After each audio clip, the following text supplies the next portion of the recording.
Friends, if we have a illness or disease, we try to go to a hospital or meet a doctor. If doctor could not heal, where you will go? After spending all the money, let's see in the Bible a lady with menorrhagia, that means bleeding, not 1 month, 2 months. She is struggling for 12 years.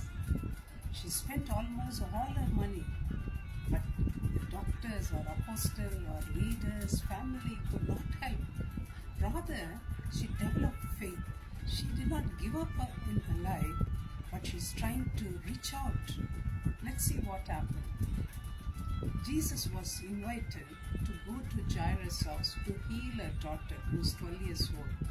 But this 12 years bleeding lady accidentally approaches Jesus Christ. She was isolated. If a lady is having a bleeding, she cannot enter the church. She cannot enter the house. She will be separated from family. There is no hug. There is no kiss. There is no tap on the back. Nobody will handshake with her. You know, in COVID, how people were isolated. And nobody can talk to her. She was left all alone. She was called ceremonically unclean. She is filled with shame. How cost? This lady hears about Jesus. How she can hear when she was in isolation? She could have followed the crowd. She could have saw the crowd passing by her house. She could have walked with her disciples, and disciples were commenting about the miracles Jesus was doing. My friends, do you hear about Jesus? In order to develop faith, you need to hear about the Word of God. Unless you hear, you will not have the faith on Jesus Christ. She knows doctor is not a healer. Jesus is a healer. You know, if you lose blood, you will have dizziness and there is no strength to walk. I don't know how far she walked to reach out to Jesus. She made up her mind, I'm going to touch him. Whether Jesus, we can see in the Bible, he touched the leper, he touched the blind man, gave them life, future, healed them completely. But I'm not going to wait for Jesus' time to touch me. Unclean woman, when she touches Jesus, Jesus will be unclean? My God, no. The Holy God has the power. If you want to get his power, try for that one touch, my friends. She made up her mind, I'm going to touch his garment. Jesus has power in his word. Jesus has power in his eyes. Jesus has power in his touch. Jesus has power in his garments. Do you have anybody like this in the world?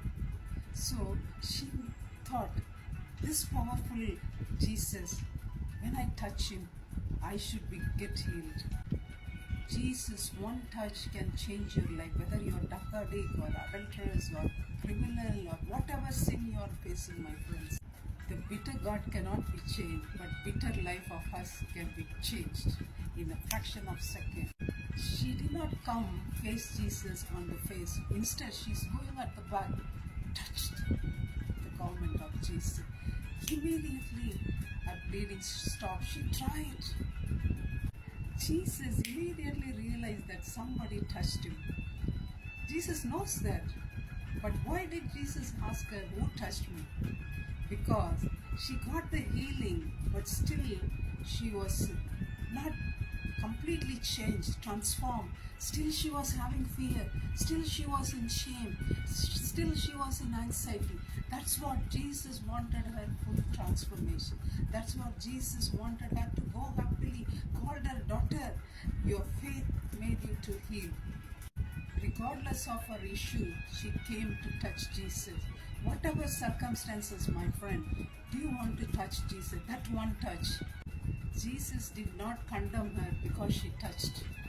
Rather, she called her as a daughter. Jesus is calling you as a daughter. You want to get that privilege and grab him. Come to him. Get the healing instantly. May God bless you and help you and heal you. Thank you. Bye-bye.